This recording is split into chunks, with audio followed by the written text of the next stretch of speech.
Hi, I'm Joe Weisenfelder from Cars.com. I'm going to give you some tips in case you want to check out the Hyundai Veracruz. Obviously, if you're considering buying a car, you want to make sure that you and your family fit. This is a Veracruz Limited. It's the top trim level. So it has the 8-way powered seat.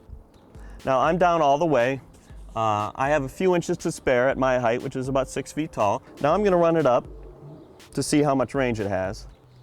Now, on the grand scheme of things, that's not a lot of range. We've only added a couple of inches. I probably still have about an inch of headroom to spare. Now, in terms of leg room, we find that it isn't bad in the car. I'm all the way back here. At my height, I can still reach the pedals all right. I don't feel like I'm too far. People taller than me might find that they're a little bit too close, unfortunately. Now, as you can see, this gets mighty close to the wheel, and that brings up another important point. The Veracruz has a tilt telescoping steering wheel. Now this one happens to be powered because this is a special package in the Veracruz Limited, but even the base ones have a tilt and telescoping feature. It's very important for people to be comfortable and also for shorter people to distance themselves properly from the airbag. Thanks to a special option package on this Veracruz Limited, this particular one has adjustable pedals too. What this does, it gives you even more flexibility. I'm now in the second row seat of the Veracruz. We left the front seat in its rearmost position to give you an idea of what my legroom is. Also understand that this is one of the new vehicles that has a fore-aft adjustment for the second row, which is really nice when you're sharing legroom between the second row and the third row.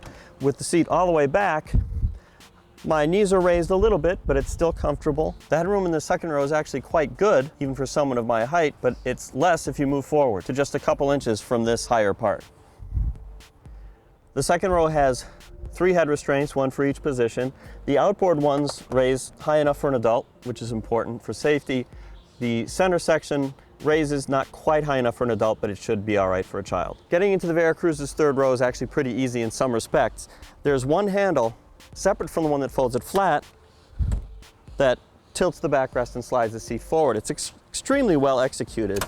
The handle sticks out just enough that you can lift and still hold by it. Now the second row seat is split 40%, 60%.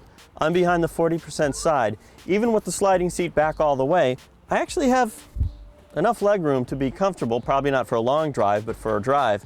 My knees are raised a good bit. That's part of how they accomplish it.